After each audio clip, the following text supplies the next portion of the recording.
Nation, how are you guys doing? Welcome back to the channel. Good morning with you guys. So, I woke up early and I'm shocked that I woke up early. So, since I woke up early, let's do some reactions, man. Let's get some videos packed down, before I do any gaming today as well. So, I looked up this video. I was actually looking on my trending, and this video actually popped up. It's called Green Goblin versus Green Goblin. Who would win in a fight? Now, this is actually talking about the older Green Goblins from the Sam Raimi series, and then we're talking about the Green Goblin from the Amazing Spider-Man series. In my opinion, I would go for the Green Goblin from the Sam Raimi series, just because the Green Goblin in the Amazing Spider-Man series sucked ass. Like he was ugly as hell. I mean, I know Green Goblin ain't supposed to be beautiful or nothing, but the character just didn't look like a Green Goblin in my opinion. I don't know, it just didn't look right. But if you haven't, make sure you hit that like button on the video, subscribe to the channel. Let's get to 10,000 subscribers, man. You guys have been supporting me 100%. Now let's check this video out. Let's see how this is gonna turn out. Let's get it. There have been 3 different actors to don the iconic role of the Green Goblin on the silver screen so far. 4 if you want to count Chris Cooper's portrayal of Norman Osborn. It's sad to say though that the only one that physically looks the closest to Gobby's comic book counterpart was the original motorbike costume. But anyways, yeah. You've read the title. In this video, we will be comparing the statistics and character traits of James Franco's version of the cynical fallen friend and Dane DeHaan's depiction of the insane, unstable creature to see who would win in a fight. Sorry for those of you who are looking forward to seeing Willem Dafoe's representation being on here. This is the battle between the new goblins. For those of you new folks out there, just another reminder that this video does not serve to claim one portrayal being better than another, or one actor being inferior to another. So calling one fake because of the overuse of CGI won't be taken into consideration because, well, I mean, it's a movie. All of it's fake. Seriously, these are fictional characters from a fictional comic book in a fictional fight. This is purely made just to determine who would win in a fight for entertainment purposes. Also, I love both actors. Dane DeHaan has an amazing talent, and Franco knocks everything he is in out of the park. Okay, now for the actual video. To measure both of the Osborns' abilities, we will analyze each of their strength, speed, intellect, equipment, and endurance. So first category is up. Both goblins possess enhanced strength as a result of the secret goblin formula, or that spider venom serum that also gives you a K-pop star haircut. Yeah, they have. In their own films, they were able to stand toe-to-toe with their own respective best friend. But while Dane DeHaan's interpretation trumps Andrew Garfield's for a few minutes, he gets knocked out within seconds and barely leaves a mark on Spidey. Well, physical damages, that is. Plus, emotional we damages. barely see any of them. Well, yeah, he probably got emotionally scarred. I pray for you, Peter. There's so wrong with that. I hated that part so much, but I saw it coming. Raimi's character, on the other hand, showed that he could physically hurt Spider-Man. This Osborn was able to keep up with the symbiote-possessed Spider-Man longer than Sandman did. And you gotta remember, that symbiote factor is like a Super Saiyan booster right there. So really, Franco's Osborn is like a Super Saiyan 2. I mean, seriously, he ripped that brick wall off like it was nothing. Look at that, that's pretty slim thick. Overall, yes, both Osborns have enhanced strength, but DeHaan's comes off more like a roided-up heroin addict, whereas Franco's is the last saying of his proud warrior race. So true. He was trying to kill me! He killed himself!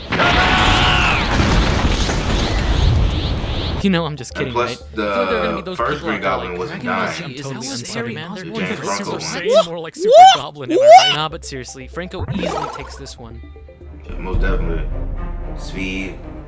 I think the new one got this. Pure speed is a huge factor in a one-on-one fight. I'm not gonna waste any time here as it's very clear who wins here. Franco's incarnation is just way too quick for DeHaan's. Well, true. I'm not even sure if the writers were aware of what they were doing, to be honest. I mean, look, they actually did this cheesy turnaround. Oh yeah, I remember. Oh my god, that was and we know cool. that he couldn't have teleported somewhere because that's just not part of his power set. And plus, this guy turns around like, "Did you say something?" And we also see Peter Parker scanning his environment after Harry seemingly vanishes out of thin air. And he has spider sense, so he would have known if Harry was still in the coffee shop hiding beneath the window, which of course he wasn't. Which means that this Harry Osborn can not only run super fast, but can also do it silently. Even though we already know who's faster between the two Osborns, let's just do some useless math for fun with useless information that probably never help you in this dark, cold planet we call Earth. The setting of this scene takes place in Desposito Coffee on Jane Street of New York. And according to LiveScience.com, because of Earth's curvature, the human eye can only visually perceive objects or humans up to 3.1 miles away.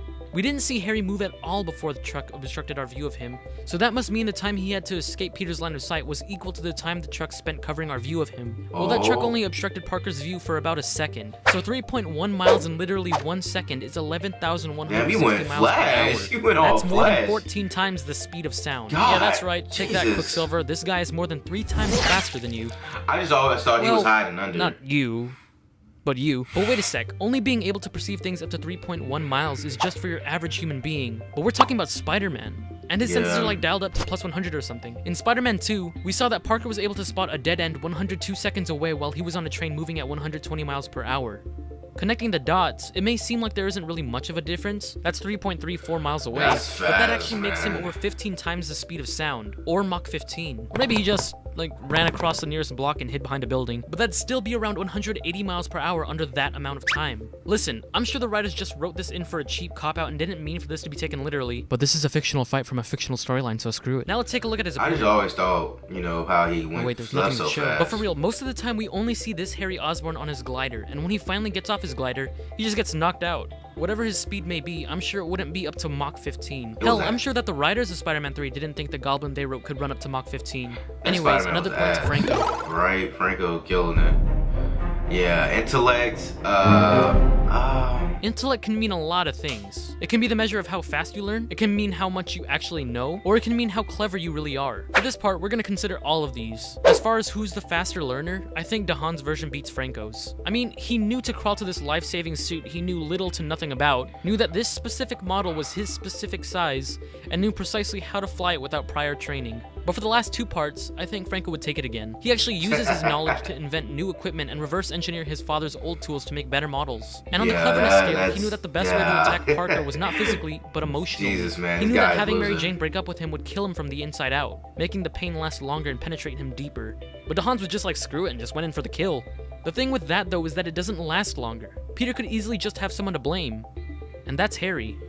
But you don't want that.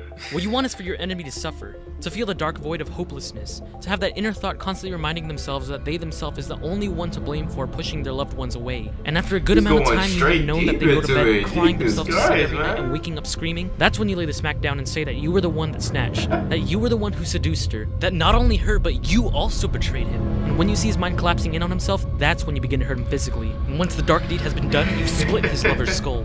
Plus, this dude was freaking out way too much over a virus that didn't kill his father for like another 50 years. He's over here acting like he's dying tomorrow. Franco's proves that he's superior in the fields of science and much Franco's more wasn't dying. Yet another point for... Whoa. This is the first time you actually know who the winner of the versus matchup is this early. This is so awkward. Equipment.